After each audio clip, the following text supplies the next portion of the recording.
Bismillahirrahmanirrahim. Assalamualaikum warahmatullahi wabarakatuh. Kembali lagi bersama saya Rafiuddin di seri video pembelajaran. Kali ini kita akan membahas tentang struktur teks resensi.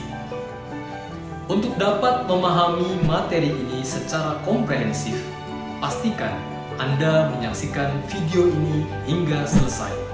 Sebelum kita memahami struktur dari teks resensi, berikut akan saya tampilkan contoh dari teks resensi. Judul teks resensi ini adalah Petualangan Bocah di Zaman Jepang. Ini bisakah Anda saksikan? Bagian pertama dalam sebuah teks resensi tentulah ada yang disebut dengan judul. Bagian judul sebenarnya dapat ditulis di akhir setelah teks resensi selesai ditulis. Dan judul secara umum biasanya akan menghadirkan judul buku yang diresensi. Namun boleh juga menggunakan kalimat yang berbeda dengan kalimat yang terdapat dalam judul. Yang penting memenuhi unsur menarik. Jadi semaksimal mungkin judul yang dipilih atau yang dikembangkan harus menarik. Seperti halnya contoh berikut ini. Judul bukunya adalah Saksi Mata. Tapi kemudian penulis memilih membuat judul dengan judul Petualangan Bocah di Zaman Jepang. Selanjutnya setelah judul ada yang disebut dengan identitas buku. Nah, dalam identitas buku ini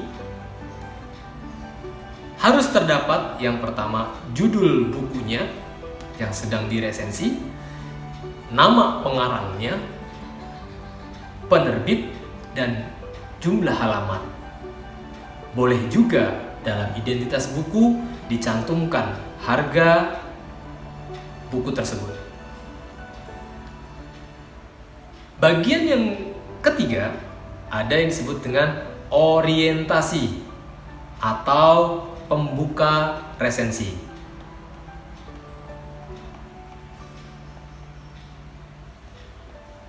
Aspek yang terdapat dalam pembuka resensi itu ada 3 aspek yang dapat dipilih oleh penulis resensi untuk menyusun bagian pembuka dalam resensinya.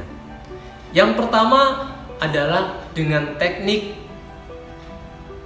membandingkan karya.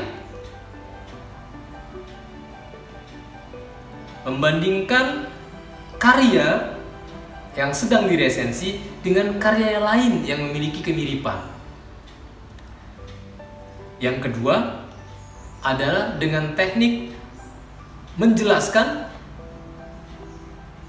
latar belakang penulis. Jadi mengenalkan resensi atau membuka resensinya dengan menjelaskan latar belakang siapa penulisnya. Dan yang ketiga, dapat juga orientasi ini dibangun dengan menjelaskan hubungan buku yang sedang diresensi dengan buku-buku sebelumnya jika buku yang diresensi merupakan buku seri atau buku kelanjutan.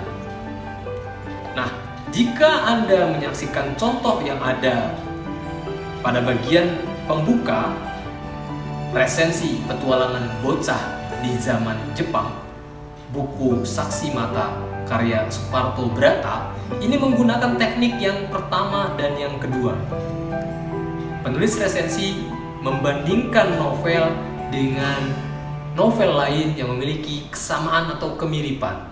Dan terakhir, yang kedua, si resensator kemudian menghadirkan latar belakang penulis. Dan bagian yang keempat dalam sebuah teks resensi ada bagian sinopsis atau ringkasan cerita.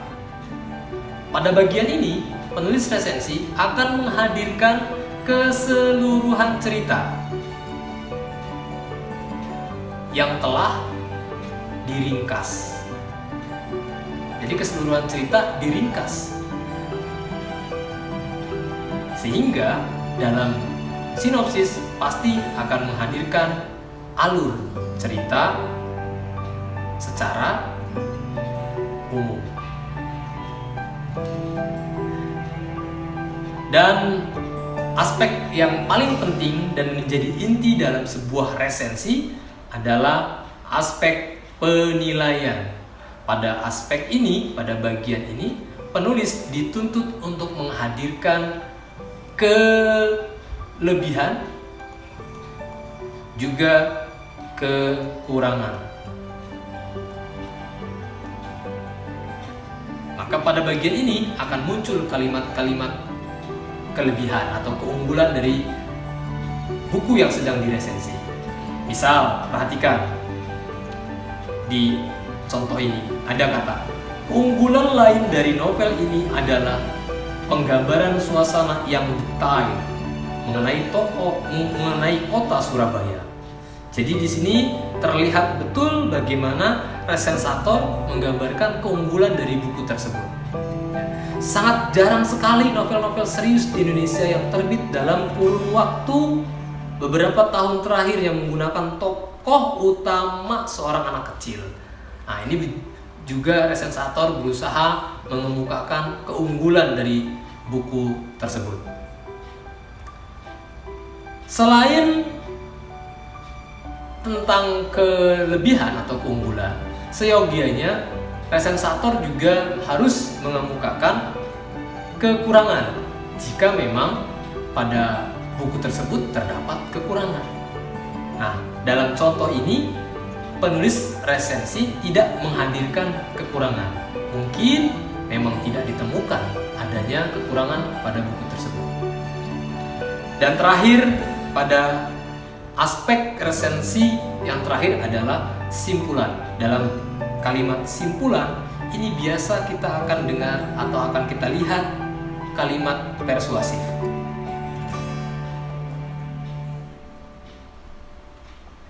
Berupa interpretasi penulis, resensator mengajak pembaca membaca atau tidak membaca buku tersebut. Berikut ini contoh kalimatnya. Novel ini sangat cocok dibaca bagi penikmat sastra. Ya, ini juga harus menjadi kata kunci dari bagian simpulan, yaitu mengemukakan tentang segmen membaca atau segmen pembaca dari buku tersebut.